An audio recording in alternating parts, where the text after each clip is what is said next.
Hello guys, welcome back to our channel.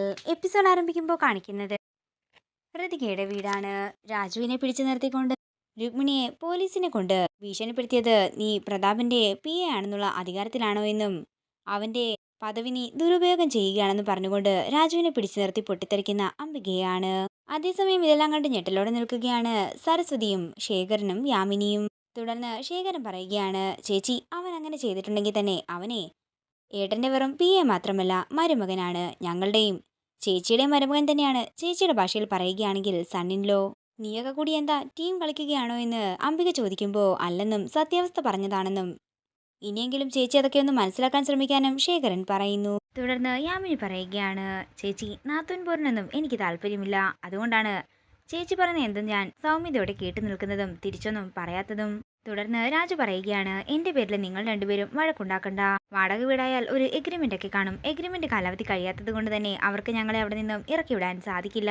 ഇത് കേൾക്കുന്ന അംബിക ദേഷ്യത്തോടെ പറയുകയാണ്, അതൊന്നും കൊണ്ടല്ല, നീ മന്ത്രിയുടെ PA എന്നുള്ള സ്വാധീനം ഉപയോഗിച്ചുകൊണ്ട് ISPയെ നിന്റെ കൈവശത്താക്കിയതാണ്. അതുകൊണ്ട് മാത്രം. തുടർന്ന് വീണ്ടും വീണ്ടും രാജുവിനെ കുത്തിക്കൊണ്ട് അംബിക ഓരോന്ന് പറയുമ്പോൾ എന്താ പ്രശ്നമെന്ന് ചോദിച്ചുകൊണ്ട് അങ്ങോട്ടേക്ക് വരികയാണ് പ്രതാപൻ.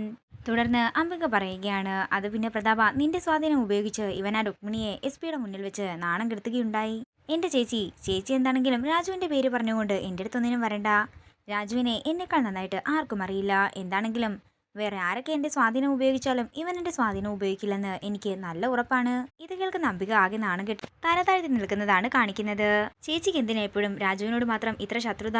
അവൻ എന്റെ മരുമകനാണെന്നുള്ള കാര്യം ചേച്ചി മനഃപൂർവ്വം മറക്കുന്നതാണോ എന്നും പ്രതാപൻ ചോദിക്കുകയാണ്. തുടർന്ന് അങ്ങോട്ടേക്ക് ചെല്ലുകയാണ് സരസ്വതി. അല്ല, എനിക്ക് അംബികയോട് മറ്റൊരു കാര്യം കൂടി ചോദിക്കാനുണ്ട്. ഈ രുക്മിണിയുടെ വാടക വീടും അംബികയും തമ്മിൽ എന്താ ബന്ധം? ഇത് കേൾക്കുന്ന അംബിക ഞെട്ടലോടെ സരസ്വതിയെ നോക്കുകയാണ്.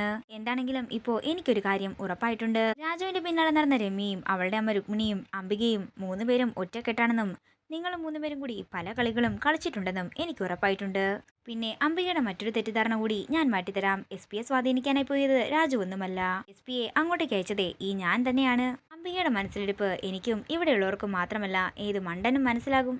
പിന്നെ മറ്റൊരു കാര്യം കൂടി ഞാൻ എല്ലാവരോടും പറഞ്ഞേക്കാം. ഒരു വാടക വീട്ടിൽ കഴിയേണ്ടവരല്ല രാജുവും രാജുവിന്റെ കുടുംബവും നമ്മുടെ ഋതിക മോളും. പിന്നെ ഞാനിപ്പോ രാജുവിനെയും മോളെയും കൂട്ടിക്കൊണ്ട് ഒരു യാത്ര പോകാൻ പോവുകയാണ്. എങ്ങോട്ടാ അമ്മയെന്ന് പ്രതാപം ചോദിക്കുമ്പോൾ നമ്മുടെ സൂര്യമംഗലം കോവിലകത്തേക്കാണെന്ന്. എനിക്ക് ഒത്തിരി കാര്യങ്ങൾ ചെയ്തു തീർക്കാനുണ്ട്. സമയം വളരെ കുറവാണ്. ഇത് കേൾക്കുന്ന അംബിക ഞെട്ടിലോടെ നിൽക്കുന്നു. മോനെ രാജു എന്ന് സരസ്വതി വിളിക്കുമ്പോൾ എന്താ മേഡം എന്ന് രാജു ചോദിക്കുന്നു. ദേ, ഒരൊറ്റൊരെണ്ണം ഞാനങ്ങ് തന്നാലുണ്ടല്ലോ അവന്റെ ഒരു മേഡം വിളി. ഇത് കേൾക്കുന്ന പ്രതാപം പറയുകയാണ്, അവനവന്റെ ഭാര്യയെ വരെ മേഡം എന്നാ വിളിക്കുന്നത്. സോറി അമ്മാമ്മേ എന്ന് രാജു പറയുമ്പോൾ ഋതികയും കൂട്ടിക്കൊണ്ട് പെട്ടെന്ന് തന്നെ ഇങ്ങോട്ടേക്ക് വരാനായി പറയുകയാണ് സരസ്വതി. കാണിക്കുന്നത് ജയൻ രാജുവിനെ പറ്റിച്ചു കൊണ്ടുവന്ന എഗ്രിമെന്റ് ഫയല് കമ്പനിക്ക് കൊടുക്കുകയും 10 ലക്ഷം രൂപ അവരുടെ കയ്യിൽ നിന്നും വാങ്ങിക്കൊണ്ട് അവിടെ നിന്ന് പോവുകയും ചെയ്യുന്നതാണ്.